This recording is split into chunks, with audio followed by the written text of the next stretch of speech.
Hey guys, welcome to another episode of Spilling the Beans. Today I'm sitting down with Greg Howell. I've known him for over a decade. When I was first wholesaling and first starting to buy apartment buildings, 2012, 2013 timeframe in Cleveland, Ohio. Greg came in with some international investors and brought them around in order to try to buy some turnkey properties, whether that's single family, multifamily, and we just kind of stayed connected. And he's in town in Charleston right now with a couple of other investors that he's coaching. And I said, hey man, let's sit down. Let's talk a little bit about what you got going on. He just built a 180 unit apartment complex in Utah. He used to own and just exited a gold mine, literally a mountain of gold that they mined and own the real estate and the processing and everything else. We'll be talking a little bit about that and I'm sure a bunch of other stuff. So let's go sit down with Greg.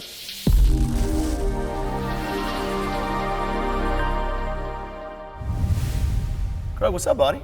How you doing? Good, dude. Good to see you. So you're in Charleston doing some coaching, some training. I want to dive into that. Right. How long have we known each other? Since A decade at least, right? Yeah, right about that. 2013. 2013. In Cleveland, we were doing the international education. We had the people from Australia, New Zealand, Hong Kong, London. That's right. People coming in town trying to buy U.S. properties. So I connected with you through the real estate investment club that you were directing, and then we just started looking at properties, bringing in people from out of the country, doing a few deals in Cleveland, and then onwards from there. Met up in Utah. That's right. What, 2 years ago? That was 2019, man. It was not that long ago. At the Mastermind? No. Didn't I have a Mastermind event in November of 2019? Yeah. Wild how time flies. Yeah, so, that's crazy. So like, all right, couple things just to unpack from that is, like, I started that meetup group. It wasn't anything more than just a meetup group that I kind of coordinated. When I moved back to Cleveland, I didn't know anybody, and I was like, I need to meet some business people. So I got on meetup.com, and I called it like Business Owners and Entrepreneurs of Cleveland or something like that. And we would just get together, and I'd bring in smart people to talk about marketing and finance and accounting and legal and all those other kinds of things. And I don't know, we'd have 20, 30, 40 people that would come out to these monthly meetups. And I got the credit because I was the organizer of that meetup. And so I met you through that. And now, we have a 10 plus year knowing each other. My director of acquisitions, Nick Burton, he was up in Cleveland for a... I've met Nick. He was looking at properties with us. Yeah. And so he was up in Cleveland. The way that I met him is his teacher of their entrepreneur club at his university that he went to was coming to Cleveland, and they were looking for people to like have lunch with and local business owners and entrepreneurs and stuff. Right. And they asked me to come out because I ran that group. And so and now he's been with me for it'll be 9 years in May. Right. That he's been working with me. So it's like, think about the little decision of I needed to go meet people, and so I plugged into or I didn't even have a community to plug into. I created a community that wasn't even a big community, led to all these different little things and relationships and introductions that happen. It's like, it's so powerful of how this stuff compounds, I guess. Right. Is my point. Well, you call it little things, and I would not say anything you do little. And it compounds into bigger things, right? Exactly. The snowball effect eventually sets in. So that's good stuff, man. So I want you to share a little bit about your entrepreneurial journey. You guys have done a lot of pretty cool stuff. I know that you just developed 180 units in Salt Lake City. That is an amazing project. We were talking about that before. And you have the GOLDMINE that you guys had invested in 15 years ago and just took that full cycle after 14, 15 years of ownership. Right. I want to dive into some of those things because I think a lot of people have made a lot of money in a couple of years and they think that's normal, but most real estate deals take time, right? And there's a lot of ups and downs, and you also do a lot of coaching and mentorship with folks.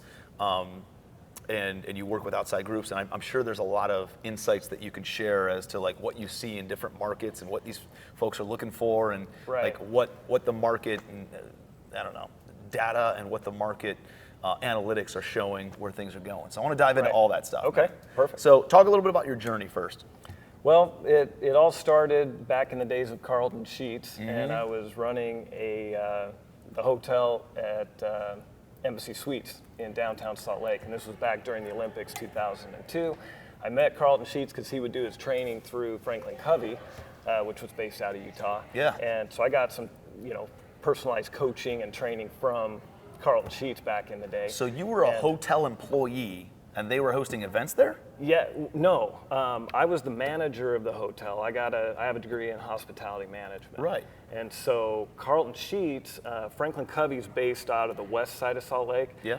But he would come into town and stay at the Embassy Suites downtown. Oh, got it. While he did his coaching and directing and kind of managed his operation. But he would Were the events there at the Embassy Suites? No. That he hosted? So, Okay. No. They were out based in Franklin Covey. Got it, at their office. So he would fly in from Stuart, Florida, and then stay at the Embassy Suites. His ice machine was broken, so I brought him some ice, and that's how I met him.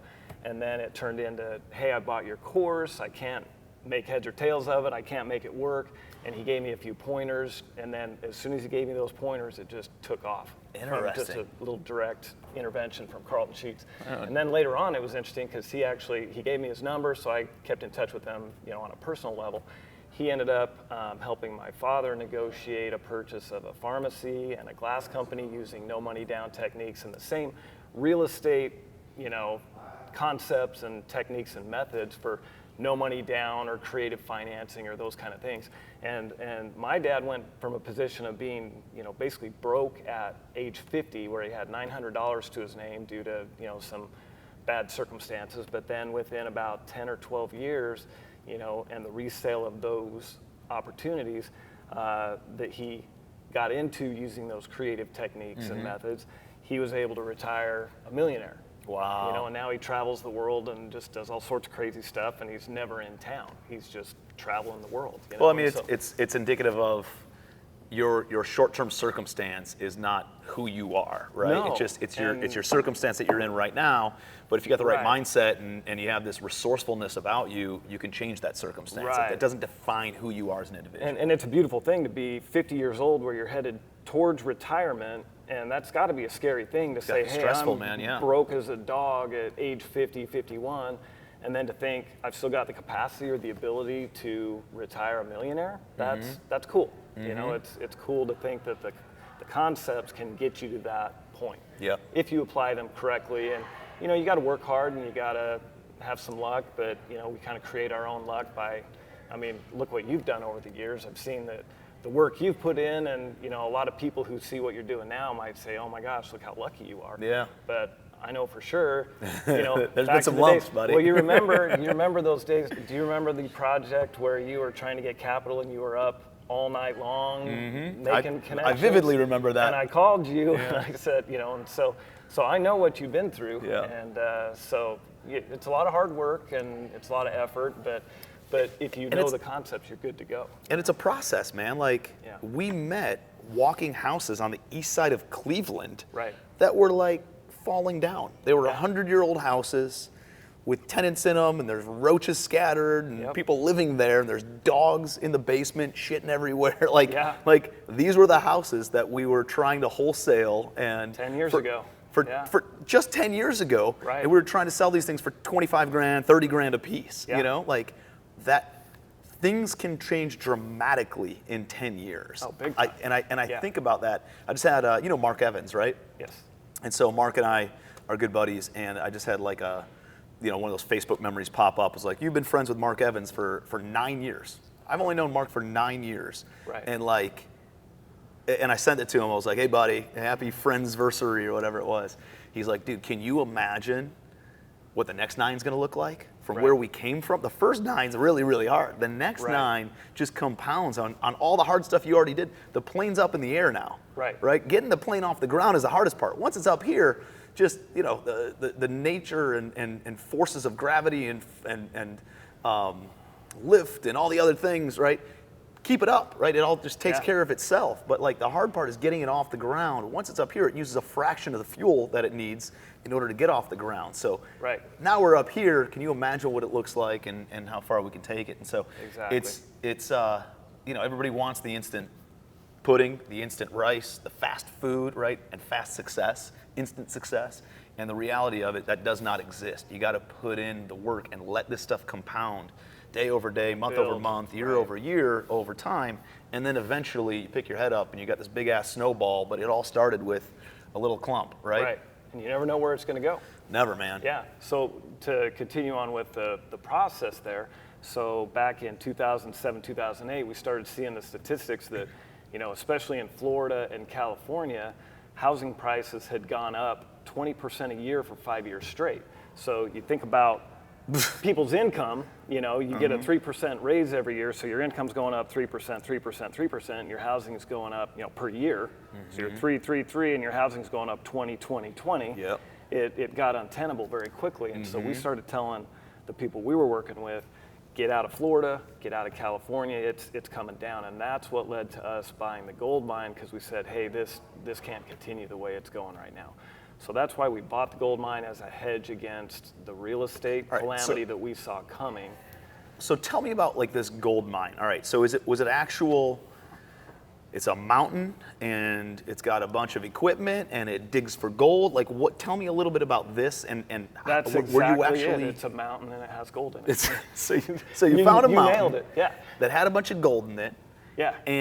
But extracting that gold is a process. There's actually a right? much longer story that would blow your mind on how this all came together. But yeah, it's 100 acres, and it's actually the location that funded Harvard in the early 1900s. It's in Alder Gulch, which is up by a little town called Ennis, and then the little town is,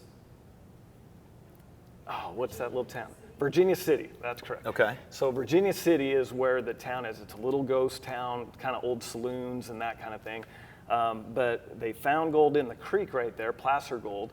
And so they... What's placer gold? Placer gold is when it's in the river bottom. Okay. It's worn out of the mountain and it's Got just rumbling around in the river. Okay. So they the gold miners kind of came out and ripped up the whole riverbed, and then up at our property. And that's like the low-hanging fruit. That's the easy low-hanging stuff to fruit. find. It's just sitting in the river. Yeah. So all you got to do is go over there with a little pan and. Yeah, and then you chase it up the river, and they were using big dredges, like huge machinery to rip up this creek. But then you chase it up the river, and then as soon as it leaves the river, it goes up into the mountains, and that's where you find the hard rock lode that's in the quartz, crystals and all that, crystalline form, and it goes into the mountain in a vein. So we bought 100 acres on. Just up the creek, and the 100 acres had a 45-degree vein that goes down through the mountain. So they had already drilled, historically 3 different tunnels going in on this vein at different levels and taken out a lot of the ore, but there was still a whole lot of ore in there. I think we had like $2 or $3 billion worth of reserves in there. Now that doesn't equate to cash because, reserves you have to chase out. You have to blast it and process it and mill it and do all those kind of things. So that's once it's all processed, correct. What it would go to the market with, right? It's not like the wholesale value that you would get. It's just what's in the mountain. Right. And there's a lot of loss. There's a lot of you can't get to it. Yeah. I mean, there's a lot to it. And so basically we bought the mine, 100 acres, plus we had 600 acres of deeded claims. 100 acres of claims that were deeded, and then 600 additional acres that were like BLM land, additional claims that we had access to, but we didn't own the property. Okay. On the 100 acres, we had a mill facility that had all the big equipment, the big tumblers and the crushers and the chemical So were you guys circuits operating it as a business also, or just Correct. a real estate play? Yeah, so we were doing it as a business, the real estate and the business. So the gold processing, because of the hedge against the real estate calamity that hit, 708. So that's why we did it, but very rapidly you find out that it's not all it's cracked up to be. It's a lot of work. Even metal equipment breaks down daily. It's heavy duty, hard, hard work just because you have gold in a mountain doesn't mean you're just pulling gold out of the mountain. It's a lot of process. And so now how big is a vein? When you say there's a vein running through it, are we talking like, I don't know, is it 5 feet? It's about 2.5 feet, and then it kind of, thins out as it goes into the, it's just mineralization from water that comes into the cracks, eons ago. Right. And then it crystallizes in the quartz, and then you can end up with a vein that's a few inches, or it can be about 2 feet. We've got, you can walk through our tunnels and you can actually see the vein with gold ore sitting in there, sparkling in the wall. Really? Like 2 feet of it, yeah. But in order to then get that out, you've got to blast it with dynamite. So I actually have my mining certification, and we would go in there with Iraq war vets and like drill and put ANFO and dynamite in there and blast the rock out. And then you just pick it up from the bottom of the. Pick it up. You literally shovel it up or scoop it up with little equipment that's 80, 100 years old. Bring it out, crush it up, grind it up, and process it. No way. So it's crazy. So what happened is, because of how difficult that is and how costly that process is, we basically decided to lease that out to other companies that would do it. They would come in, pay us $6,000 a month to lease our property. And you bought this for like $1 million, $1.5 million. $1.5 million. Yeah. So you bought it for $1.5 million. It's got $2 billion of reserves in there, which is kind of ethereal. Yeah. It's kind of it's there somewhere, but it's good. It's good for the front of the marketing pamphlet for sure. Exactly, right? exactly. And honestly, everything in gold mining is just good for the pamphlet. It's like it's good for stories. It's good for chumming around and telling content, stories. right? I know, right? And, but it's so fascinating, and it.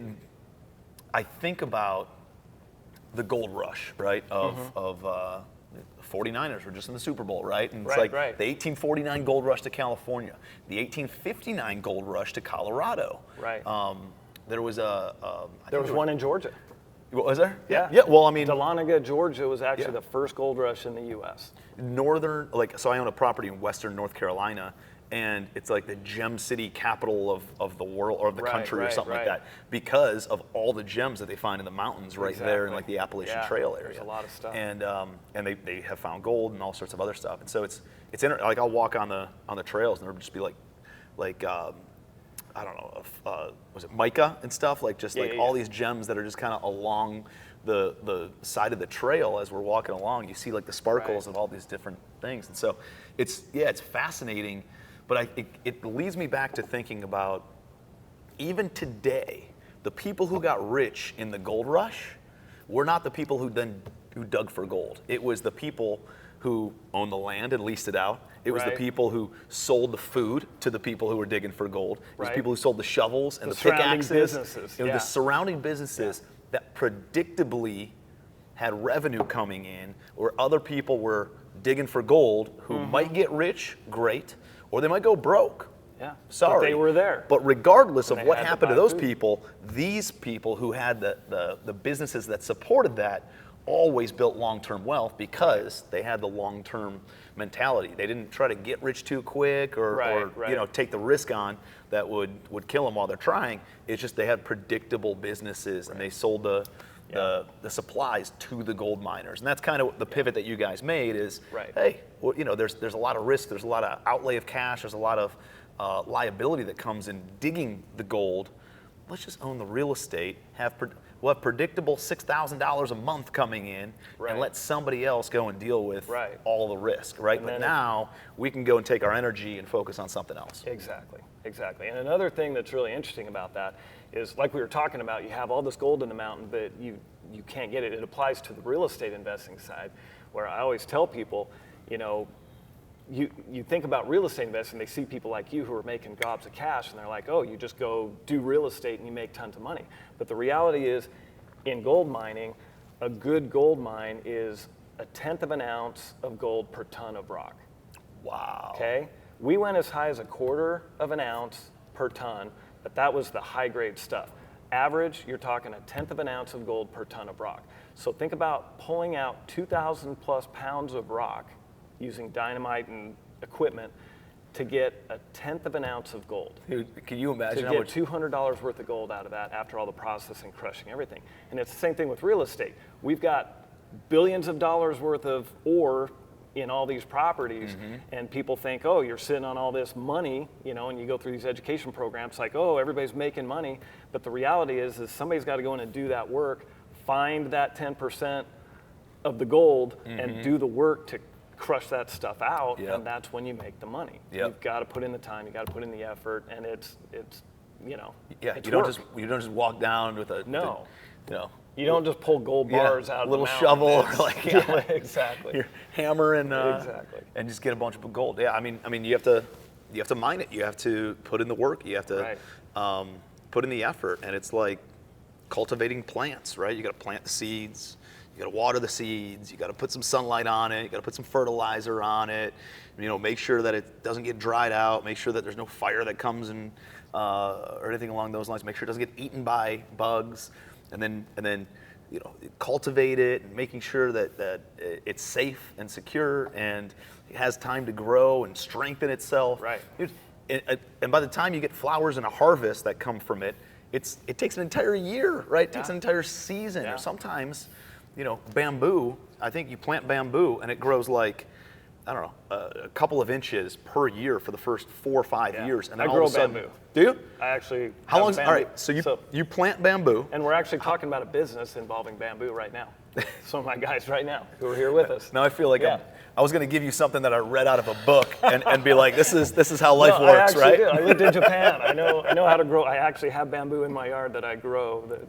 But anyway, continue your story. Well, like from what I understand, you plant bamboo, it only grows a little bit in the first like 3, 4, 5 years, and then all of a sudden it grows like 3 feet a week, or a foot a week, or something like that in the 5th year, in the 6th year, whatever else, and and all of a sudden, but it's like, shit. You planted this 5 years ago, and you're watering it, and you're feeding it, and you're doing all this, and then all of a sudden, all your neighbors are laughing at you, being like, "Look at this putz," he's just being a goofball and watering a plant that's never going to grow, and then all of a sudden, then it grows 60 feet in a period of 3 weeks. It's crazy insane, stuff. man. Yeah, it's crazy stuff. So it's like a lot of it goes back to the snowball effect, right? Like you got to put in the work when you're not even seeing the results.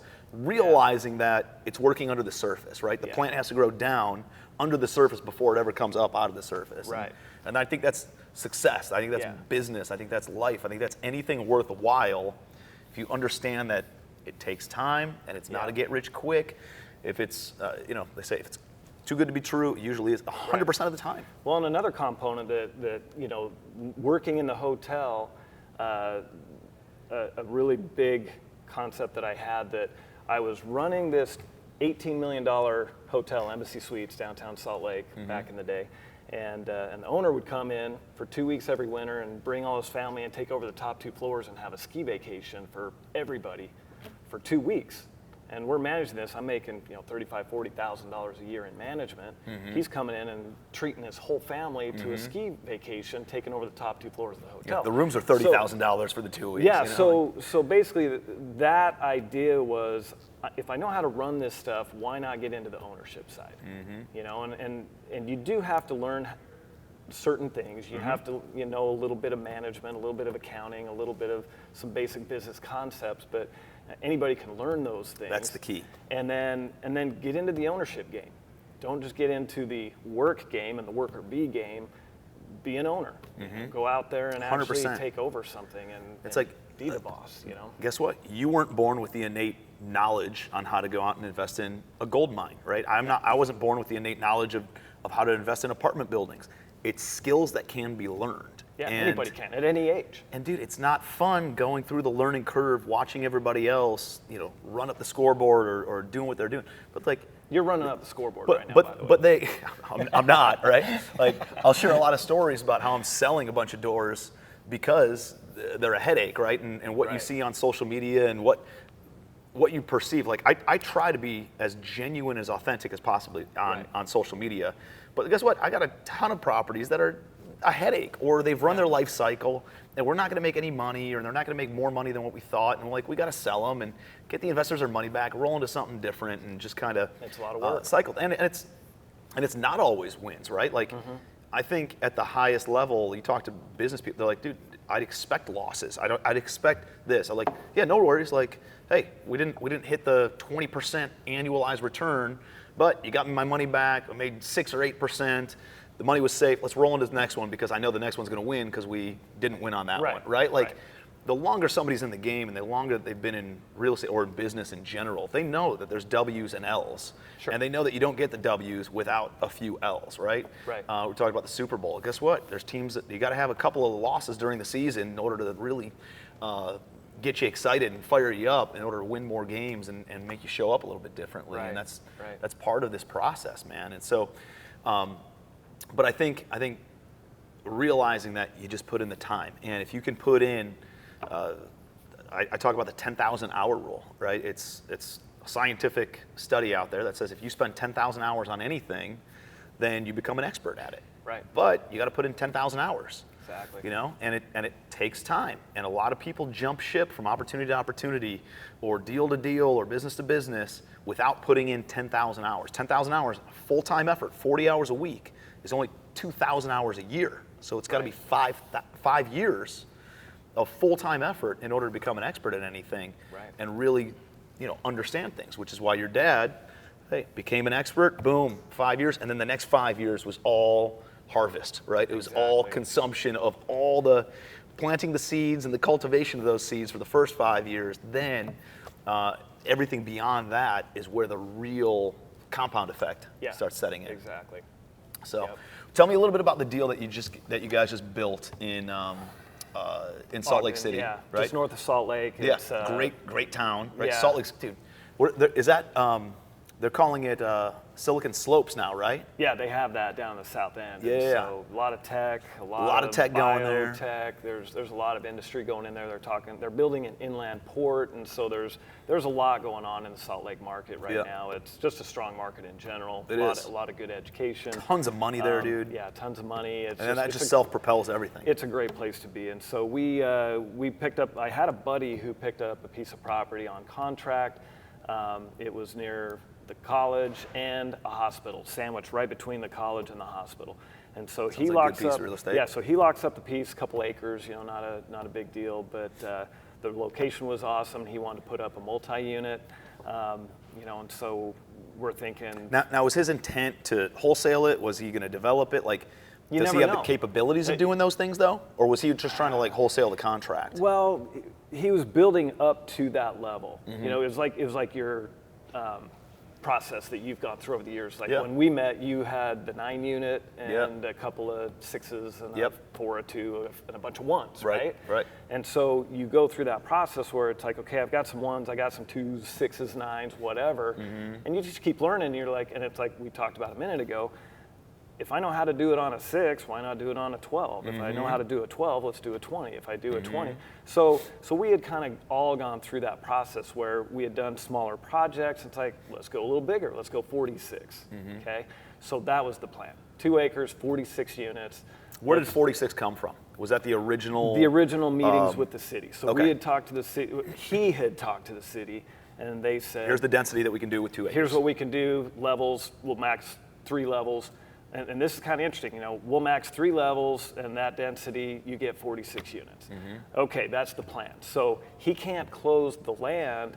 He comes to me, and I say, I got guys, just connections. You know how it is over the years. You just meet people. It's like you're saying with all your meetup groups and everything. After a while, you just know people who have, anybody can come to you and say, do you have a deal? Yeah, I got deals. Do you have money? Yeah, I got money. It's not mine. But other people have. It doesn't need to be.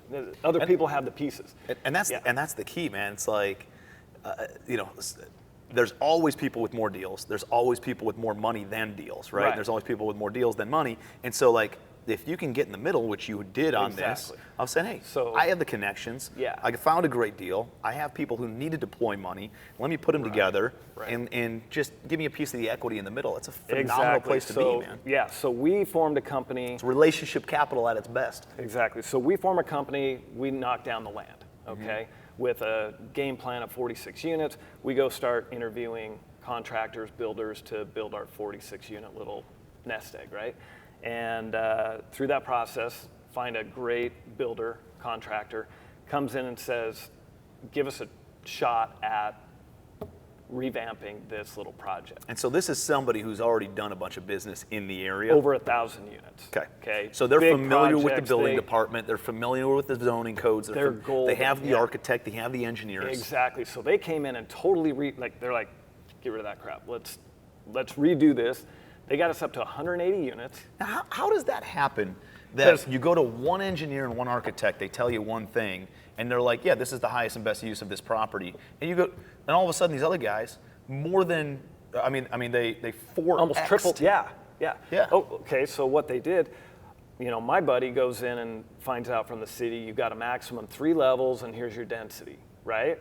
Well, for some reason, this guy who's, the builder who's dealt with multiple cities in the region, all around Salt Lake, Ogden, the whole area, he obviously knows the motivation of the city is income, revenue, all that kind of stuff. So he says, hey, instead of 3 units, let's get a variance for 4 units, but then we've got to put platform parking underneath because there's not enough land for parking anymore. So you got to incorporate the parking into the building. And so we're going to incorporate that, but we don't want that to count against us for our living space levels. And so they just keep negotiating with the city saying, hey, look at all this new revenue you got coming in. And so what maxed out at 3 initially turned into almost 6 on the backside. Wow. 6 levels from 3. So that's what this builder's experience brought to the table. So they want to take 50% of the project. They're bringing in capital to help get it done to the tune of, $25-30 million. And so why not? Like do the math on this though, right? Somebody's like, oh my gosh, these guys come in, they want 50%. Dude, it's tripled our project. It's quadrupled, right? Yeah. Like they only had 42 units before. If you own 100% of 42 units versus 50% of 180 units, guess what? Essentially, it's like owning 100% of 90 units, right? Like, exactly. Like you got a bigger pie in order to carve up. With no and that's hassle, why, because we don't have to worry about the management because they're handling the management. And if anything breaks and needs to be fixed, they're part owners, so they're going to come in and well, it's not even a warranty. They own it, so we just have the guys that built it that can come in and fix anything at the drop of a hat. There's no fight. And that's why owning a quarter of a watermelon is better than 100% of a grape, is because of ideas and processes like that. Assuming that you can create a watermelon out of the opportunity, and you might have 10 projects that completely fail. That you spend a month or 2 chasing or trying to negotiate or try to put together. Those suckers fail, but what if you get one of those every 2 years? Tell me about, how did you know that these guys would be good partners? How did you know that they weren't going to screw you? Yeah. Did they come from a close relationship? Has anybody done business with them before? No. How do you know? Because I've seen it multiple times, and it's happened to me many times, where bring in a partner who has a certain skill set, say that they're going to do this, say they're going to do that, then all of a sudden run for the hills, right? Sure. And then I'm left having to recapitalize the deal, having to get all legal on them, on moving them out because they didn't carry their weight. How did you know that these guys were going to actually perform? Because they own it. It's different if they're building and they had it enough to sell equity it. to actually They're give a 50% shit. partners. Yeah, they care. If they build a garbage product, then they own a garbage product. They're not going to do that. How did you? Were they allowed to make their construction fees on the development side of things too? Yes. Yeah. Yeah. So they're getting that, and then they also, put it was money in. negotiated. It was negotiated. Yeah, but they also put money in. Correct. Which that's probably where I messed up a lot on some of the joint venture partners. Is like, I didn't have them put any actual skin in the game other than effort. And, right. And their effort was half-hearted anyway, so it wasn't a real investment into the project, But I think having them actually write a check or have their reputation on the line by signing on the loan also, by bringing their own investor capital to the deal, and those kinds of things, at least in most scenarios, gets enough of an investment into the deal to make sure that they see it through. Yeah. That's good, man. So you guys just finished, from start to finish, how long did the process take? Oh, it was 3 years, I think. 3 years? Give or take. I can't remember the year we started, but I think was it it's been stressful about during 3 the 3 years? Yeah, there were troubles. I mean, we had the concrete issues where there was no concrete available. So we couldn't find concrete. Lumber prices, what did they do? They tripled or something? Yeah. I mean, they went through the roof. And well, I mean, you started this, it's 2024 now, so you started in 21. 21-ish, yeah. Right? You're doing a development deal. Everybody's getting rich all over the place because the government pumps so much money into the economy. Exactly. All real estate values are skyrocketing across the country.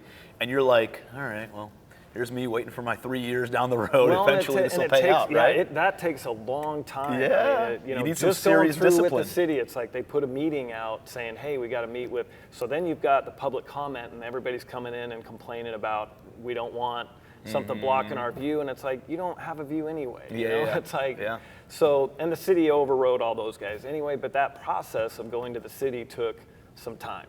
And then you have to get the rest of the design work, and then you're making adjustments, and and then there's power lines, and so you have to move the whole building over here, and then there's, and we're just talking little things that happen that people don't think about. It's like, okay, we had to move the building up here, now it's sitting on the road, and oh, hey, the road turns out it's on the edge of two cities, Ogden and South Ogden City, and so one of them owns part of it, and So one now of you them get said approval you from get them. an easement to get in. Now we got to go to another city to get approval to even drive into our property, and so there's all these little issues that come up that take time to fix, and all of a sudden you're 4 months down the road and nothing has changed.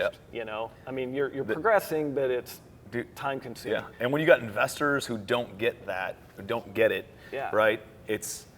It's hard to set the expectation, first of all. They're like, well, things should progress in 6 months or 12 months, right? And a lot of times they don't. They don't. And a lot of, and they're like, well, what do you mean nothing's happened? What do you mean you don't have the permitting? What do you mean we get record snow last year. It is a long time. And they have to bring in cranes and put tarps across the top of the building, because when you get 4 feet of snow on top of your new build, they have to lift it off every 3 or 4 days, pull it over to the side, dump it, and then because it can't take the weight because it's not all supported yet. It's crazy the kind of stuff you run into. It's wild, man. Yeah. No, well, it's cool. It's cool to Quite the see. game. It's cool to see the graduation of, everybody. Like whenever I have someone on and I'm talking with somebody that I've known for 10 years or longer, it's like it's cool to see how they've progressed and how they've grown over the past 10 years, and seeing the good guys win is always a fun thing to compare where we were to where we are now. Right. What do you see for the next, let's call it 24 to 36 months? Like what are kind of the goals, the ambitions, and I don't know, give me some feedback on what you're seeing in the market. I know you travel all around the country looking at different markets and I do. Coaching with students and stuff. Like what are you seeing out there? We talked about it a few minutes ago, where a lot of the locations, there's so much money in the system that the prices are going through the roof, and you've got this weird combination where a lot of people have cash, but then a lot of the people who are financing the properties are struggling because the interest rates went up. So it's cutting a lot of those people out of the market and leaving it only open to the cash players, which it's kind of a mess, because the average Joe is having trouble getting into their properties. I've got kids that are having trouble getting into properties now. Because all the big players are bringing in cash, ramping up these prices, and they don't have a chance. Dude, the prices are insane, man. And all dollar, all perspective on the value of a dollar has changed in the past 36 months. Yeah, exactly. It's like, we hired a nanny, and my wife's like, she wants $25 an hour. She goes, I used to babysit for $7 an hour. I was like, that's like 100 years ago now. Right. I didn't really say that, Kate. I didn't say that. But it's like a value of a dollar is completely different than what it was 20 years ago, let alone like 5 years ago, let alone 20 years ago, right? It's just the monetary. They pumped so much quantitative easement, right? Fake money into the marketplace that it's just like you can make. It's all funny money. It's all monopoly money now. So we made great economic decisions with the gold mine, and then the government comes in and just screws all that up with all the money they throw in. Right. And so now with the real estate, you have got to have the creative mindset. You can't just go in conventionally and think you're just going to go buy a bunch of properties. You have to be creative in how you approach it, in how you process this kind of stuff. And it's going to be like you talked about a few minutes ago when we were talking off screen here. You have to actually build value. You can't just assume you're going to get value in any given project. You might have to actually build something, but that's the American way. Work hard, build something of value, sell the value. You create value. Looking at it for more than what it is, looking for what it can be, right? And talking to some of these professionals, asking questions. You ask some good questions, and all of a sudden you're going to get better answers, right? You talk to somebody who understands the city, who understands engineering, who understands architecture, and doesn't just take things at face value and say, well, I know that this project over here, they got some sort of a variance where they were able to go a little bit higher, a little bit longer, a little bit whatever. We wouldn't know how to approach that. Yeah, but exactly. He did. But if you have the right people in your network and you're having the conversations and entertaining those conversations and asking the right questions, all of a sudden, man, it opens you up to ideas and thoughts, and like a lot of things that we're buying, we look at for what it is. Can it cash flow positive day one? But Can we add a floor to it? Can we build another building next to it because it sits on some additional land? Are there ways to increase the income? Are there ways to decrease the expenses? Are there, conservation easements on a bunch of real estate in the back or wetlands or something like that? Right.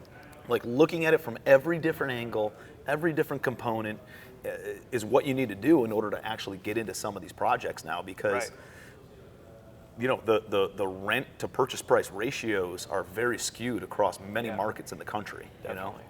So well, that's great, man. So next 12 months, what's the goal?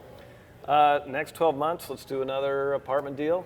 I mean, we might be working together. Yeah. I've got different things going on out there. I know we were talking a while ago, you were looking for operators in different locations, and you never know. I mean, it's one of the things we talk about. You know people in different places, and you never know when something you've got is going to tie in with what we've got. And then it's a time function as well.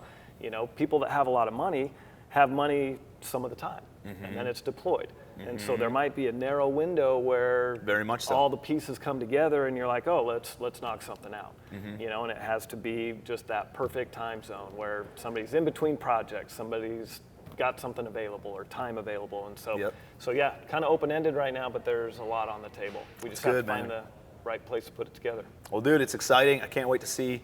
I know you guys are like 40% leased up on that, 50% leased up on that, and should fill it. I mean, you'll fill it up really quick because it's a primo piece of property with ridiculous views and brand new real estate. So that's super exciting, man. And I can't wait to see what the next 12, 24, 36 months, next 10 years look like. It'll be big. And dude, it's awesome having you as a friend and just staying in touch on all this stuff. Yeah, so for sure. Appreciate you being on. Good to see you again. You too, brother. Yeah.